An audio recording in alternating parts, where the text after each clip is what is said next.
లేఖనాల ప్రకారం రాహేలున్న ఇంట్లో గొర్రెలు తక్కువ, మందలు తక్కువ, పనివాడు తక్కువ, ఆదరించే భర్త తక్కువ, ప్రేమించే వ్యక్తి అందరూ ఉన్నారుగా.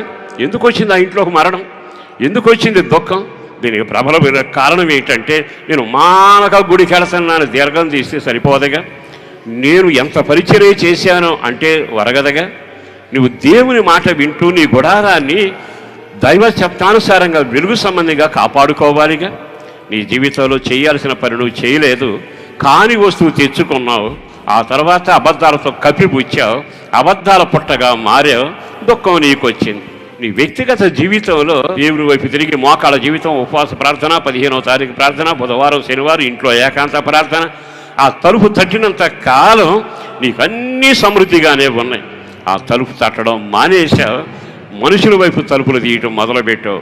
నేను నీకు ఇది చేస్తా, నాకేమిస్తా, నేను నీతో ఉంటా, నువ్వు నాకేమిస్తా. ఇచ్చిన సంచి కంటే తెచ్చుకున్న సంచి నాశనం తెచ్చిపెట్టిందిగా. ఈ దుఃఖానికి కారణం ఎవరు?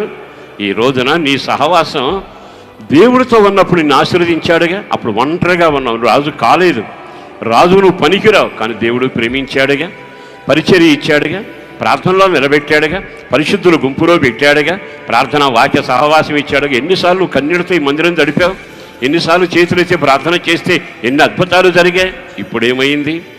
ఇప్పుడు ఏమైందంటే నీ సహవాసం అన్యులతో మొదలయ్యింది. లోకానుసరమైన సహవాసం మొదలయ్యి జీవితంలో ఆడు వేసిన బాణం నీకే గుచ్చుకుంటుంది. సాతాను ఎప్పుడు గురి చూసి బాణం వేశాడా, అది వచ్చి నీ గుడారాన్ని తాకకూడదు. కారణం ఏంటో తెలుసా? ఏ తెగులు నీ గుడారము సమీపించదు. మరి ఎందుకు వచ్చింది? వాడు వేసిన బాణం తిన్నగా ఎందుకు వచ్చిందో తెలుసా? నువ్వు ఎక్కడో అవకాశం ఇచ్చావు, ఎక్కడో చెడు సహవాసాన్ని తలుపు తీసావు, ఎక్కడో లోకానుసరమైన నడక అప్పగించుకున్నావు, ఆ పైనులో సాగి వెళ్ళావు. దాని తర్వాత ఏమైంది తెలుసా?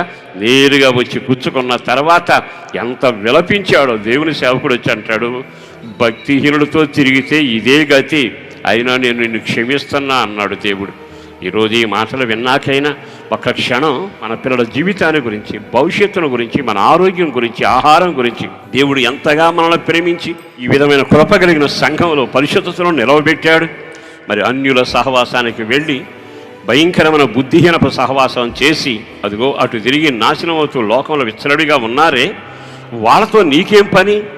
విగ్రహాలతో నీకేం పని? చీకటితో నీకేం పని? ఈ రోజైనా ఈ మాటలు విన్నాకైనా సరి చేసుకోగలిగితే నీ ఇంట్లో ఉన్న దుఃఖపుత్రుడు కాస్త దేవుని ద్వారా కుడి చేతి పుత్రుడుగా మారబోతున్నాడు.